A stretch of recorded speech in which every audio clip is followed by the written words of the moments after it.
Hi guys, welcome back to FutureFunded. Today I'm going to be going through my trade of the week. We're going to be doing a full top-down analysis and a complete breakdown as to how I got from the weekly time frame right the way through to my 1 minute entry. And I'm going to be showcasing my entry model, and it will be a good opportunity for you guys to see how I do things. So let's get straight into it. Okay, so if we go through structure from the higher time frame right the way through to the entry, then we'll be able to break down everything as we see it. So the first thing that I was looking for was this internal range. I wanted to see where our weekly internal was. Was it bullish or was it bearish?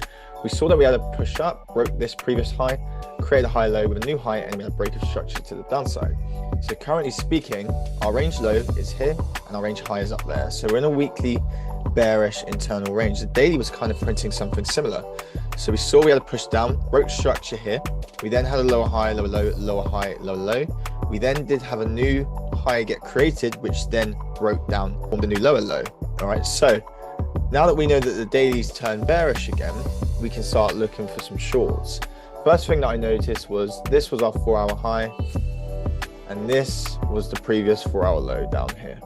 Okay, now going into the 1 hour time frame, we could see more of the same thing.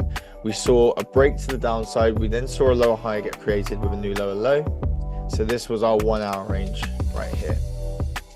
And then when we go into the 15-minute time frame, we've got more of the same thing. We can clearly see we've got a new low, which creates a lower high, which then forms a new lower low. All right, so do you see how every single time frame is starting to line up bearish? Now we get a sweep of this Asia low, price then reacts from that, fine, no problem. Then the thing that I'm really searching for is I'm trying to understand, okay, where's the point of interest first of all? Is price going to take out the high? Because if it does, it's going to invalidate my setup. If it doesn't, my setup is still valid. Price starts to slow down within this 15-minute point of interest. And as we start to see it slow down, this is where we can start to look for price action. So the first thing I notice is we create a higher low, which creates a new high. So there's the first thing. We now got a break of structure right here. Once we get that break of structure, and once we've got confirmation that we've had a liquidity sweep, or at least a liquidity grab at the high, followed by a break of structure on the 5-minute time frame, perfect.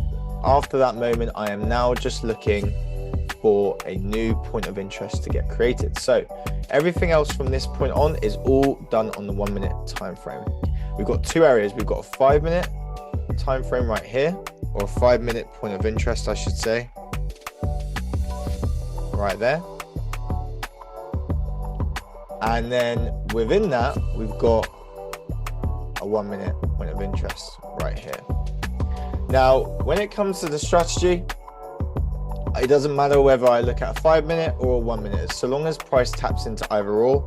But the main thing that I want to be doing after this point is I want to be understanding, okay, where are there other smaller points of interest? Where is there liquidity getting built up? Well, there's liquidity getting built up right here.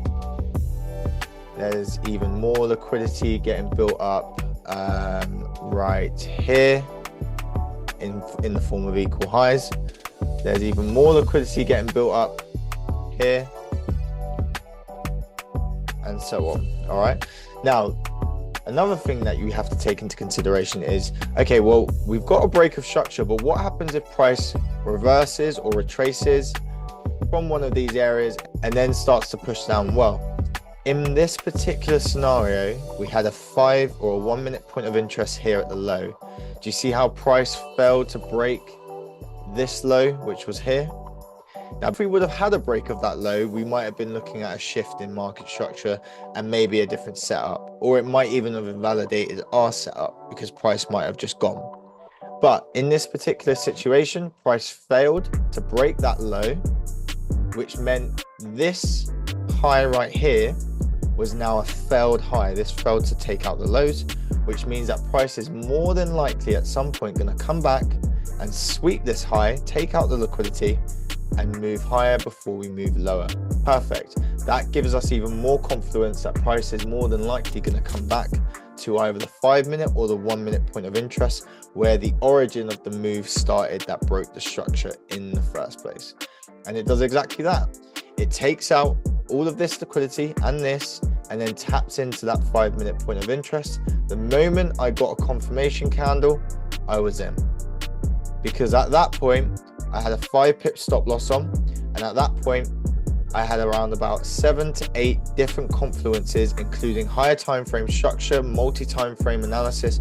Every single time frame was lining up bearish, and I had a 1-minute and 5-minute entry model which was playing out.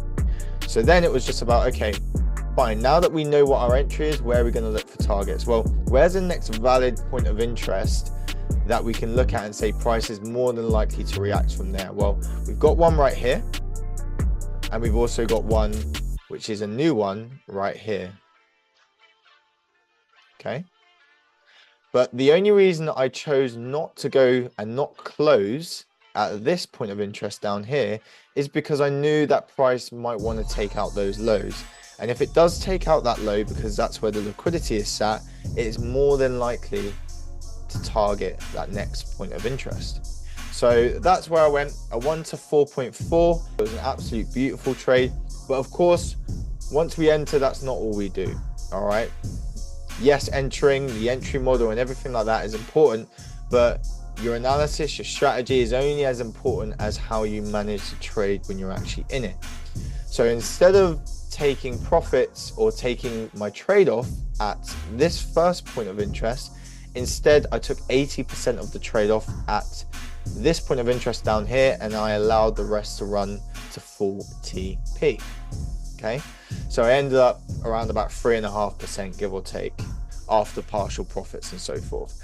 So if you want me to send you more analysis, more examples like this and so forth, of course, as always, make sure to like and subscribe for more, and I'll showcase more and more examples of the strategy that plays out. And as you can see, in the end, this actually went all the way down to the lows. So we could have caught a 1 to 13.8, but that's absolutely fine. I wasn't entirely sure whether price would continue to the downside on this particular occasion, just because we had a sweep of the Asian lows, and I knew that there was some points of interest developing down here. So I wanted to make sure that I was in and out of this trade relatively quickly. But as you can see, it absolutely melted to the ground, and it literally took out the lows again. So now the structure has changed to become even more bearish. All right. So I hope that helps, guys. So guys, as you can see, that was my step-by-step breakdown of my strategy that I use with FutureFunded. Make sure, as always, to like, comment, and share. Go check out their website, and maybe you can start implementing some of the things that I've taught you today for your FutureFunded challenge. Cheers, guys.